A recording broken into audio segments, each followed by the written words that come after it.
Salam les yogis, c'est Mouna, Monkey Yogi Moon. Alors aujourd'hui, je vous propose de voir ensemble une posture spécifique qu'on va découper, qu'on va essayer de faciliter pour que chacun de vous puisse peut-être développer une routine à la maison pour pouvoir y accéder et la faire de manière un peu plus facile. Encore une fois, tout vient avec la pratique. Donc ça va être une posture d'équilibre sur les mains, sur les bras. La posture s'appelle Eka Pada Kundinyasana. En anglais, c'est Flying Lizard, donc le lézard qui vole. Bon, appelez-la comme vous voulez, mais en tout cas, la posture que nous allons voir là tout de suite ressemble à ça. On a deux variations. Il y a une variation qui est plus une variation que vous pourrez faire plus facilement, qui va être un peu plus à la portée. Hello Kiki, je vous conseille vraiment de commencer avec la variation numéro 1 et ensuite passer à la variation numéro 2 qui requiert un peu plus de force et un peu plus de souplesse au niveau des jambes. Mais vous allez voir, on va essayer d'y arriver d'une manière ou d'une autre. Alors, la variation numéro 1 du Flying Lizard est celle-ci. Kiwi, si tu veux bien laisser les gens regarder.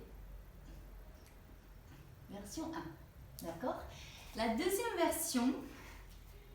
Kiwi, s'il te plaît? Oui, mon chat. La deuxième version est celle-ci.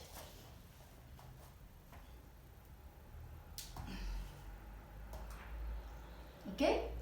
Donc, que ce soit l'une ou l'autre, il y a plus ou moins la même routine à développer et des postures en particulier que je vous conseille de pratiquer le plus souvent possible. Donc, la première posture que nous allons vraiment prendre le temps de pratiquer, passer autant de temps que vous pouvez là-dessus, maîtrisez-la et ça viendra vachement plus facilement pour la suite. C'est tout simplement la posture du lézard au sol, la classique que vous connaissez. Donc, c'est celle-ci, d'accord ? Donc, que vous voyez par rapport à la posture d'équilibre sur les mains que je vous ai montré là tout à l'heure, l'idée c'est vraiment d'être à l'aise ici, d'avoir vraiment de développer ce confort dans la posture, de manière à ne pas forcément avoir de tension au niveau de la hanche et développer cette souplesse au niveau du quadriceps arrière qui part derrière. Donc, l'idée ici c'est que passer autant de temps qu'il faut dans cette posture-là. C'est une posture d'ouverture du bassin et aussi de souplesse au niveau des jambes. Alors, l'erreur classique qu'on fait dans cette posture, c'est que souvent, on commence à regarder vers le bas. Il ne se passe rien en bas. Tout ce que ça fait, c'est que ça arrondit votre dos. Donc, continuez toujours à projeter votre regard en avant et de vraiment écarter cette jambe le plus loin derrière. Ensuite, vous pouvez aussi être tout simplement sur cette posture-là, de fente basse, d'accord, avec le genou au sol. Soyez encore une fois à l'aise avec les sensations que vous avez au niveau du bassin et les sensations que vous avez sur la jambe qui est derrière. Ensuite, on revient ici et on va aller pousser un peu plus profondément la posture, à savoir ramener les coudes, les avant-bras au sol.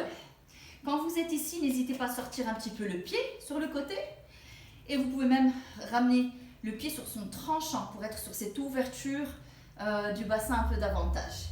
Si ici vous n'êtes pas très à l'aise et que vous sentez qu'il y a par exemple un coude, alors souvent ce que je vois c'est ça, on arrive à poser le coude opposé à la jambe, mais l'autre coude a du mal à se poser, c'est que vous allez peut-être un peu trop vite. Donc n'hésitez pas à prendre un bloc ou prendre des livres que vous superposez et que vous ramenez et posez vos coudes dessus.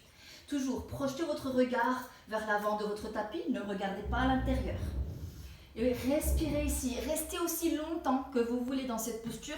Prenez-les comme des postures presque yin, où vous restez 2-3 minutes dans la posture. Quand on travaille notre souplesse, on veut toujours travailler notre souplesse de manière dynamique, passive et active. Donc, n'hésitez pas à bouger. Par exemple, j'inspire. Je peux relever les bras au-dessus de la tête, j'expire, je descends. Inspirez, remontez, et expirez, descendez pour pouvoir vraiment travailler un petit peu cette ouverture au niveau du bassin. Donc ça, on est en dynamique quand on bouge. Quand on est en actif, là par exemple, c'est que j'utilise les muscles de mon corps pour me maintenir dans la posture. Donc là, on est dans une posture plutôt active. Je garde cette jambe tendue, je regarde devant, je suis forte. Et en passif, vous pouvez complètement relâcher et même laisser vos muscles se reposer pour pouvoir vraiment se détendre dans la posture et laisser des muscles, des tissus un peu plus profonds dans votre corps, ce qu'on appelle les fascias, aussi prendre le mouvement, absorber la posture et être vraiment dans ce relâchement, d'accord? Donc une fois que vous travaillez ces quelques postures, d'accord, un moment, travaillez des salutations au soleil, chauffez votre corps, travaillez ces postures en particulier. Une fois que vous sentez que vous avez développé déjà cette ouverture, vous êtes prêt à commencer à tenter les postures de Ekapada Kundiniyasana qu'on va voir, d'accord? Donc la version numéro 1, la variation numéro 1, et donc celle-ci, où on lève juste la jambe derrière. Ce que je vous conseille ici aussi, c'est de travailler. Une fois que vous êtes là, vous pouvez aller au stade suivant, à savoir essayer de ramener votre épaule par-dessous votre genou. Essayez de chercher ce contact-là. Là, votre bras n'est pas obligé de se poser. Vous pouvez juste attraper votre cheville et regarder vers votre pied plié. D'accord? Là, on commence à parler de souplesse. D'accord? La souplesse rendra votre posture plus confortable. Donc, ici, on va commencer à préparer la posture variation 1. Vous allez rentrer la main à l'intérieur du pied. N'hésitez pas à venir sur la pointe de votre pied et cherchez à bloquer un petit peu, à rapprocher votre épaule au maximum de sous votre genou.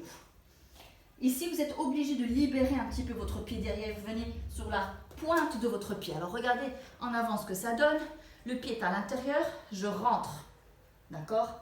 Et commencez déjà ici en gardant votre genou au sol.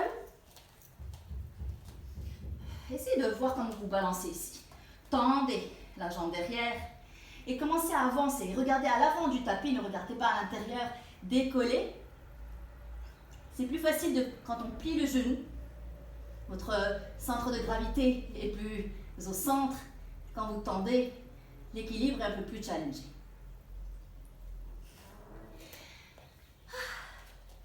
N'hésitez pas aussi à venir poser votre tête sur un bloc si vous sentez que ça peut vous aider à vous stabiliser. Vous pouvez poser votre tête, redresser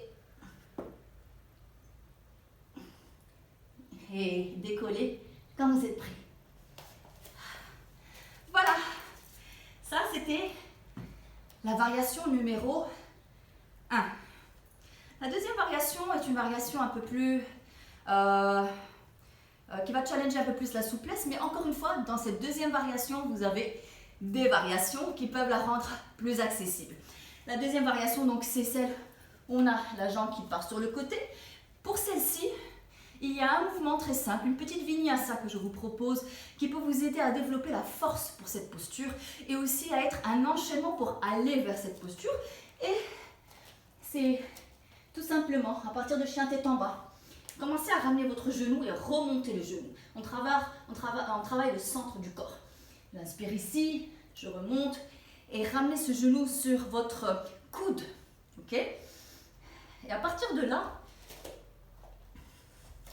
vous pouvez rester ici. Fléchissez le coude opposé. Vous pouvez sortir le pied ou pas et décoller.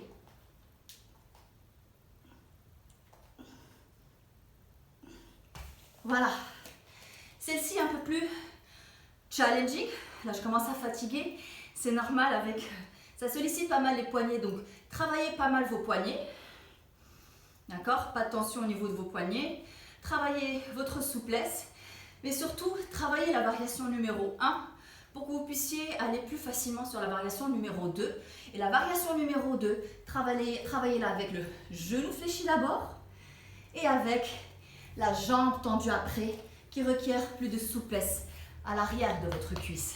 D'accord? Donc je vous l'ai montré au début. Là, pour être honnête, je suis un peu fatiguée et à bout de souffle parce que je parle beaucoup. Mais l'idée, c'est de travailler la deuxième variation sans trop parler.